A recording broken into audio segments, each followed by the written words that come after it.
I heard the news earlier today. I didn't believe it when I first saw it reported. I actually didn't believe it. I was like, no, this is fake. This didn't happen. But it's being reported a lot. Let's get to it.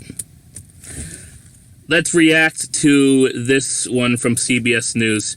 Hey, didn't I just complain about CBS and their damn streaming service? I'm watching their news. But let's be serious. It's about death and... I'm someone who actually covered Kobe Bryant's first game, his last game. Wow. I was actually there for every championship he won. I was there for the 2 gold medals he won. I was actually there the night he won an Oscar. An Oscar? This was someone who had unbelievable accomplishments. I was even in Eagle, Colorado, probably the low point for Kobe Bryant's public career when he had that charge of rape for a while that was eventually settled out of court. So I've covered this man from when he was drafted as a high schooler to now and his death here. And it was just a remarkable life where this was a man who I felt always gave it his all. And that's why sometimes he didn't get along with other players. Yeah, that makes you mentioned sense. Scottie Pippen. I remember one Game 7 that the Lakers played against the Portland Trailblazers when Pippen was with the Trailblazers. And Kobe Bryant put the stake in the heart of Scottie Pippen in that Game 7 where the Lakers came back. And I remember Scottie Pippen in one of the games just pounding his fists on the towels that were going to be used for the players to clean up. He was just so distraught at some of the pain that Kobe Bryant and the Lakers instilled in him. So this is just, I'm trying to recall a player of such stature dying at such a young age. We've had great players. Thurman Munson died. I remember the Steve Yankees McNair. player, Roberto Clemente, one of the greats ever. But Kobe Bryant was someone who some people thought may have been the greatest player ever. I don't think you've had anyone at this high stature. Maybe there's Sean some Taylor. European soccer players who have died at this young Darren age. And Williams. just the impact. This is one of those things, if you're a sports fan or even not a sports fan, you knew who Kobe Bryant was. This is one of those Yeah. who say, I remember where I was when I heard that Kobe Bryant had died. It's sad. If you're just joining And his us, we're on daughter the phone died with on the Steve Futterman at CBS crash, News too. Radio, who was there on the scene in Sad. Calabasas, California, where we know it was just around 10 a.m. local time, Pacific time, around 1 p.m. Eastern time, that we learned a helicopter went down carrying 5 people, including Kobe Bryant. And he is there And his outside daughter was the included, perimeter I've that heard. has been set up. As authorities, we are understanding, are preparing to give a news conference in about an hour or so. That's what you've heard, Steve, is that right? We've heard nothing official. We heard roughly maybe 5 o'clock Eastern time. It could come sooner. It could come later.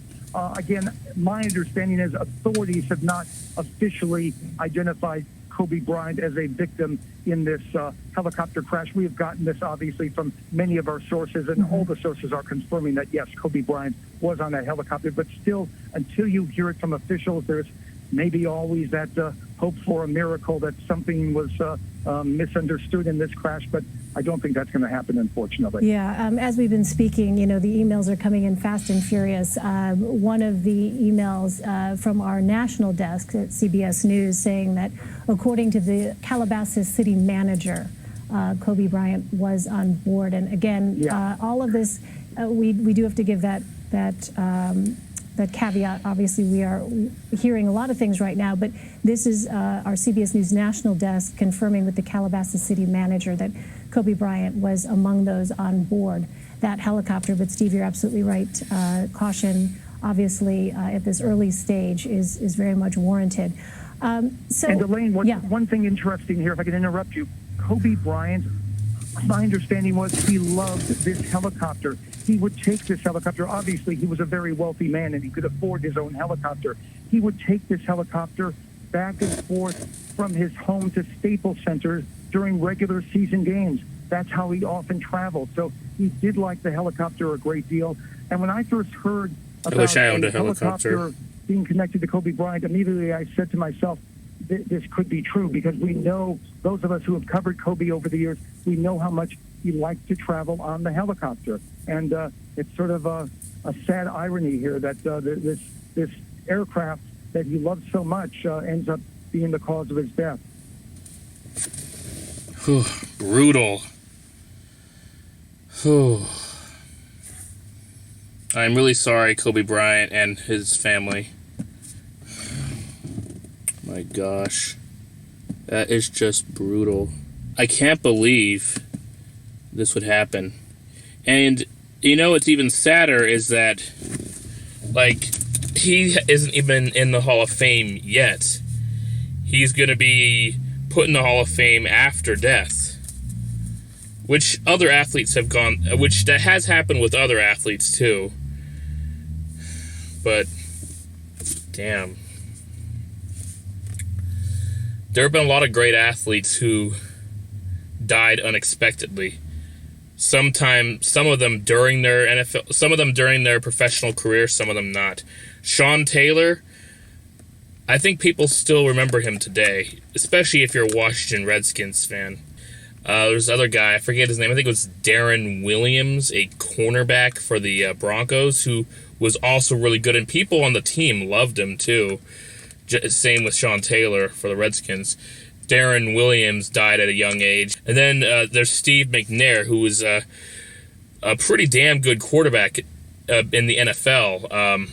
He was in the Titans when they went to their only Super Bowl that they lost by just a yard. At least I could say for Kobe Bryant, it's sad to see him go. I would have loved to have seen him accept his Hall of Fame bust. But I was never really into the NBA. I mean, I've watched it a little bit, but I always found myself bored when I watched it because it felt like the points didn't really matter because, you know, the scores are always like 110 to 106 or something like that. Just always triple-digit scores or 90s, 80s, whatever. And it just feels like the game really doesn't matter until you're in the fourth quarter, like, at all. It was hard for me to take the sport seriously to watch, but Kobe Bryant was somebody I obviously knew about, and I've always liked the guy, although early on I kind of didn't like him because he didn't seem like a team player at first. I think that's just because he was young and just a superstar at the time. He obviously grew out of that and definitely became more of a team player and still was amazing when he played. But yeah, Kobe Bryant, he was solid. One of the greatest players of all time. Kobe Bryant is going to definitely be missed, not just by the Lakers organization, his former teammates, other athletes, but also by his family and by millions of fans who enjoyed watching him every time the Lakers played. And I gotta admire him for remaining loyal to the same team, too. I mean, for most of his career, the Lakers were a damn good team, and he helped lead them to multiple championships. You know, a few with Shaq there, then a couple later without him, but with like Pau Gasol, who was damn good as well. But later on after that, I mean, they got some other stars like Steve Nash, the Canadian, who's a two-time league MVP.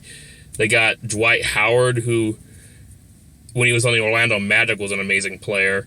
But they were obviously all out of their prime and just not playing as good. And the team was aging, and just overall the team just wasn't very good anymore. But Kobe Bryant stayed put. He stayed there and kept chugging along with his original team and never left. A lot of athletes don't stay loyal to the same team, especially if the team starts to go on the decline. But he stuck around and finished his career with them.